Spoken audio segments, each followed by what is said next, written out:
السلام عليكم ورحمة الله وبركاته. داودyaal meel kasta oo jeclada ka joogtaan wadadani waa wadalkani waa gaarka isgoyska Shacla Suufi wadada soo aada halkaasi barakaad xageeda oo u jeedaan bundadan hay'ad bunda hore loo dhisay xilligii dawladda xasiyaad barre ayaa la galshay waa arkaysaan hadda biraha hoose iyo shubka hoose ka muuqda marka waxaan moodaa in wax qabad isu kaga dambeeyay ilaa xilligii dawladda dhexe inta ka dambeysay waxa dhacday in bawrtu isku dulmari jireen halkaani markasta oo sometimes roobka soo yimaado saana kale ay u go'daa mar walba dawladda hoose ee xamar iyo gobolka Banaadir waa uu ka warhayaa way sii go'antahay wadada ilaa iyo isku barakaad inta ka dhaxlay wada arkaysan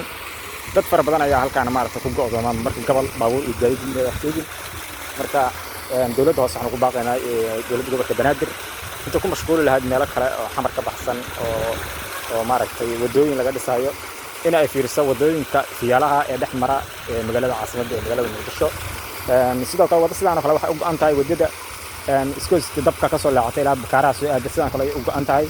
marka wadooyinkii ugu istiraatiijisan ee shacabka Soomaaliyeed ku adeegan lahaayeen ayaa wadooyin ka maqan yahay adeegii dadka ku adeegan lahaayeen marka saas ayaan ku baaqin lahayn